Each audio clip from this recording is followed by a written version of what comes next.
Bonjour et bienvenue dans cette nouvelle vidéo dans laquelle je vais vous présenter Elea. Alors Elea c'est quoi? Elea c'est une plateforme qui a été propulsée par l'Académie de Versailles et qui permet de créer des parcours pédagogiques. Donc là vous voyez par exemple il s'agit de ma page principale. Donc si vous ne connaissez pas Elea, Elea donc permet de créer des parcours pédagogiques et aujourd'hui je vais vous montrer comment transformer ces parcours pédagogiques en escape game, en jeu d'évasion. Donc j'ai commencé un petit peu à élaborer mon histoire qui est très simple parce que c'est pour ce tutoriel là. Donc le docteur Eleaeus, donc savant fou qui ne cesse de vouloir détruire le monde, a donc posé une bombe sur la planète Terre. Les élèves doivent donc trouver un code à 4 chiffres afin de désamorcer la bombe. Voilà, donc là j'ai ajouté une petite image en plus. Donc le scénario est fait pour se plonger dans l'histoire. Ici vous avez une carte de progression. Alors c'est pas parce qu'il y a une ligne qu'il y a linéarité. En effet, on veut éviter l'écueil dans un escape game que les participants doivent faire 1, 2, 3, 4, 5. Non. Ici, les élèves vont pouvoir choisir l'activité 3, puis 1, puis 6. On va aussi pouvoir cacher des énigmes. On n'est pas obligé de faire que des activités disciplinaires. On peut choisir d'intégrer d'autres petits jeux, d'autres petites énigmes, des mots fléchés, des mots croisés. On peut ajouter des génialies, etc. Je vais vous montrer un petit peu comment on fait tout ça aujourd'hui justement. Donc voilà, ici vous voyez, donc vous avez accès au squelette de mon jeu. Donc j'ai déjà ajouté 2 petites activités, ici un contenu H5P et une page. Voilà, donc ces petites activités se transforment en étiquettes. Donc voilà, donc si je prends le rôle de l'étudiant, voilà ce que je vois. Donc voici la page, ici on retrouve donc mon scénario afin que les élèves puissent plonger dans l'histoire. Ici j'ai ma carte de progression, mais comme je disais les élèves ne sont pas obligés d'aller dans l'ordre, ça c'est vraiment à eux de voir. Et ils n'ont pas accès au squelette que l'on a pu voir tout à l'heure, donc tout en bas. Donc ça c'est un choix personnel, en fait on peut le cacher, on peut le rendre accessible. Donc j'ai ajouté donc 2 exemples, ici vous avez une page, donc les pages permettent d'intégrer du contenu embarqué. Ici j'ai mis un petit quiz géniali, on y reviendra tout à l'heure. Et ici donc les contenus H5P, j'ai ajouté un texte à trous. Donc je vais vous montrer tout de suite, par exemple, comment donner un code à la suite d'un exercice sur Elea. Donc sur H5P donc vous permet de faire plusieurs types d'activités. Ici donc il s'agit d'un texte à trous, il fallait choisir entre et j'ai rajouté des feedbacks. Le feedback à 70% est par exemple ici tu es sur le chemin de la réussite et le feedback à 100% est le deuxième chiffre du code est 2. Voilà, donc comment j'ai fait ça? Je suis allé donc dans les paramètres de mon jeu. Voilà, donc j'ai choisi texte à trous, j'ai rajouté une petite description. Compléter les blancs, donc c'est la consigne. Et ici vous voyez donc de 0 à 50% et c'est encore, de 51% à 70% sur le chemin de la réussite, de 71% à 99% tu y es presque, et à 100%, donc à partir du moment où l'élève a 100%, on lui donne le chiffre. Ici en fait ils peuvent recommencer autant qu'ils le souhaitent, donc il n'y a pas vraiment de frustration d'avoir perdu, on ne peut pas vraiment perdre, on peut recommencer autant qu'on le souhaite. Donc ça c'est intéressant. Donc voilà, donc ça c'est une des possibilités pour donner un code afin de désamorcer ici la bombe du docteur Eleaeus. Voilà, on revient donc sur notre page principale.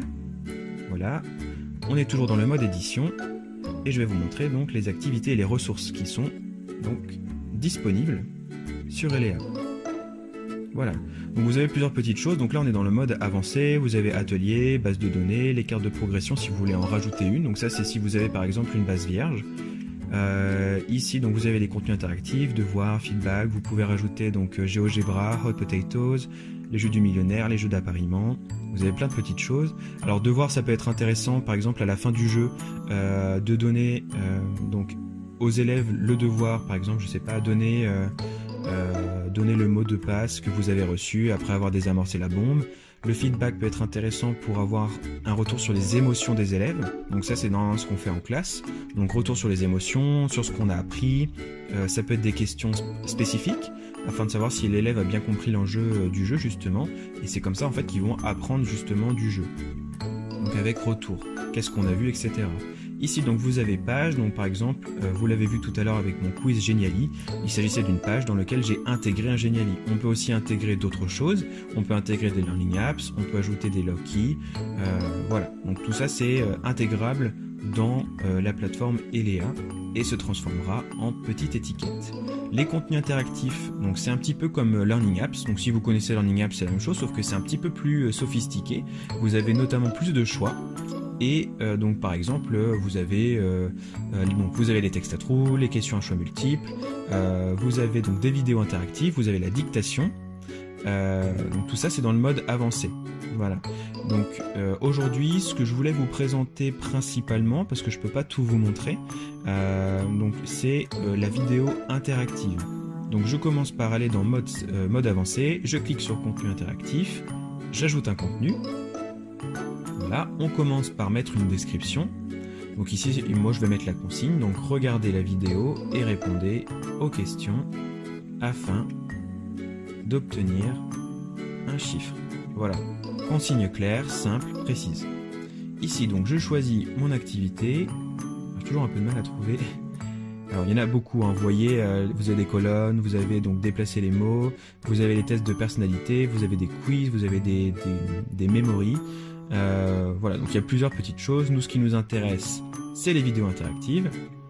Voilà, donc voilà comment ça s'affiche. Ici, donc vous mettez un titre. Donc, vous avez vu, j'ai déjà fait plusieurs petits tests que j'ai donnés à mes élèves. Ici, donc, on est sur le thème des planètes. Moi, j'ai choisi d'utiliser Avengers, vu que ça se passe dans l'espace et que Thanos veut détruire le monde. Voilà, donc ici, donc j'insère ma vidéo. Ici, vous pouvez cliquer sur éditer le copyright pour donc spécifier donc le titre, l'auteur, la source. Donc ça, c'est important. Il faut bien donc compléter tout ça, surtout s'il s'agit de votre vidéo pour vous protéger, c'est important. Voilà. Donc on ajoute des activités et voilà, donc votre vidéo est ici. Vous avez tout un panel d'activités, vous pouvez ajouter du texte, vous pouvez ajouter une image, vous pouvez ajouter des questions à choix multiples, vous pouvez ajouter des vrais-faux, vous pouvez ajouter donc des textes à trous, des étiquettes à mettre dans l'ordre. Voilà, donc là il y a vraiment plein de choix possibles.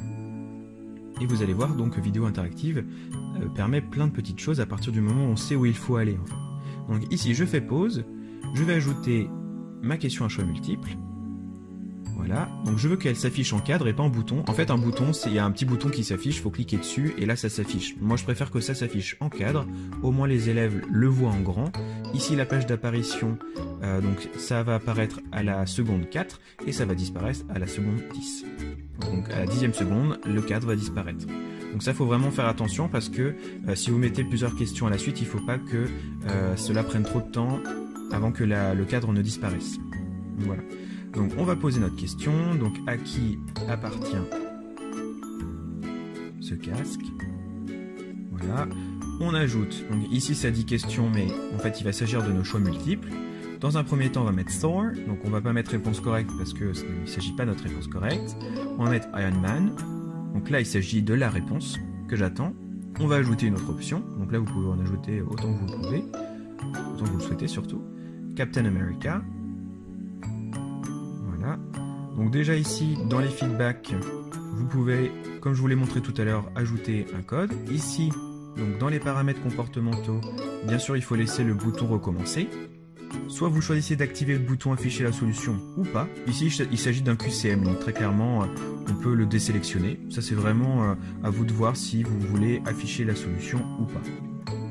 Voilà. Donc ici, donc vous pouvez donc soit mélanger les questions, les réponses, pardon. Donc elles vont apparaître en ABC, CBA, voilà, ça c'est du plus. Et bien sûr, réponse requise avant que la solution puisse être affichée. Sinon, les élèves vont pouvoir avoir accès à la réponse avant d'avoir terminé. Donc ce serait dommage. Ici, s'il s'agit de votre dernière question, bien sûr, vous pouvez ajouter un message. Et vous pouvez ajouter une action sur mauvaise réponse. Il faut bien sûr exiger la complétude de la tâche avant d'avancer. Donc toutes ces petites options vont permettre en fait de créer des quiz donc de façon linéaire, donc ils vont pas pouvoir aller à la question 2 directement. Il faudra d'abord passer par la 1, la 2, la 3, la 4. Voilà. Donc ici vous allez voir qu'à la 10e seconde, et voilà, ça a disparu.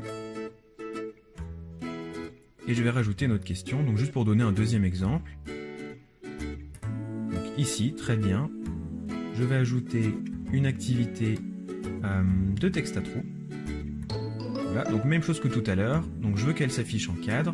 Je veux que ce cadre disparaissent après complétude, donc au bout de la 24e seconde. Donc il ne faut pas que ça reste trop longtemps, comme je vous l'ai dit. Donc, il s'agit de ma question 2. Compléter les blancs, très bien, c'est une question simple, c'est concis. Ici, donc les textes à trous, c'est plutôt simple aussi. Il suffit de mettre donc la réponse attendue. Donc il va transformer le mot attendu en blanc. Donc il faut le mettre entre deux astérisques. Voilà. Donc finalement, l'espace va devenir un blanc et les élèves vont devoir donc mettre l'espace. Donc ici, comme je vous ai dit, on peut remplir les feedbacks. Activer le bouton voir la correction, ça c'est vraiment à vous de voir si vous souhaitez continuer donc, de laisser donc sur cette option. Ici, s'il s'agit de votre dernière question, vous pouvez ajouter le message. Donc imaginons, donc, après la 5e question, donc là vous faites un texte à trous, l'élève a eu bon, et bien vous pouvez lui donner le premier chiffre du code, ici qui est 2. Voilà. Donc ainsi, quand l'élève aura fait la question 1, 2, 3, 4, à la question 5, la réponse lui donnera un chiffre du code. Dans les options générales de la vidéo, donc vous pouvez empêcher de sauter en avant dans la vidéo. Et ça c'est important aussi. On va le cocher juste après. D'abord je voulais vous montrer donc une autre manière de faire. Vous pouvez très bien, après votre suite de questions, poser un texte. Et finalement, sur cette étiquette, donc là je le laisse en bouton, sur cette étiquette, on pourra donner la phrase suivante, bien joué.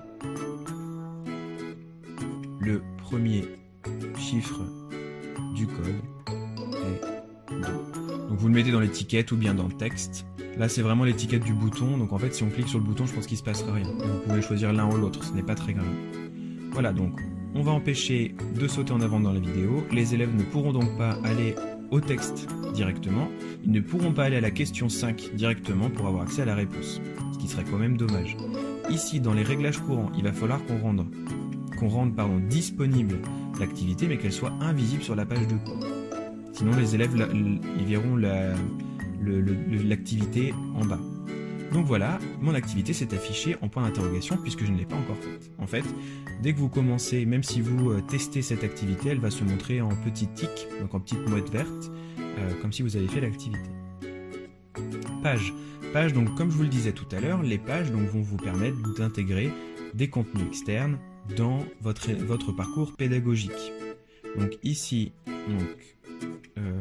voilà, environnement, donc ça va être le nom de mon activité. On va afficher la description, pourquoi pas, et en fait tout va se jouer ici dans les liens. Alors attention, nous on va pas vouloir intégrer un URL parce que sinon, en fait, l'URL il va envoyer l'élève dans un nouvel onglet. Nous, il va falloir qu'on intègre un iframe, donc un contenu embarqué, comme je le copie là sur Learning Apps, et en fait, ça va faire comme si on était sur Learning Apps. Voilà, donc pas besoin d'aller sur un autre onglet, pas besoin d'aller autre part, on reste sur la plateforme Elea. On enregistre et on affiche, on a le petit HTTP en haut que je vais enlever, mais voilà, ici on a l'activité qui s'affiche normalement comme si on était sur Learning Apps. Donc pas besoin d'aller autre part. Ici l'élève fait l'activité Learning Apps, à la fin il y a un feedback, cela va lui donner un chiffre du code, par exemple. Ici, même chose avec Genially, je vais intégrer un Genially, pourquoi pas, ici j'ai préparé mon petit quiz, je clique sur les atomes, je clique sur Insert, je copie l'iframe, ici, voilà. Même chose donc, je vais éditer, donc modifier, je vais retirer mon Learning Apps, et je vais de la même manière donc cliquer sur URL et je vais mettre mon iframe. Alors il est possible aussi de transformer d'autres choses en contenu embarqué. Vous pouvez aller sur iframe generator par exemple. Donc là voilà, je suis sur mon quiz, sur quelle planète habitons-nous, la Terre, et voilà donc que cela me donne le 3e chiffre pour désamorcer la bombe par exemple. Voilà, donc tout cela en fait va créer votre escape game, et ici donc vous avez votre squelette. Je vais ajouter une autre page et ici je vais vous montrer comment on va intégrer un cadenas. En effet, dans les escape games, on a donc un échappatoire, on doit s'échapper. Alors ici on doit s'échapper de la fin du monde, donc c'est un petit peu différent. C'est plutôt un petit jeu sérieux contre la montre, si on veut ajouter un petit peu de piment. Donc voilà Loki. Donc Loki permet de faire plein de petits cadenas. Donc dans un autre tutoriel, vous trouverez tout ce que l'on peut faire sur Loki. Il y a plein de choses à faire.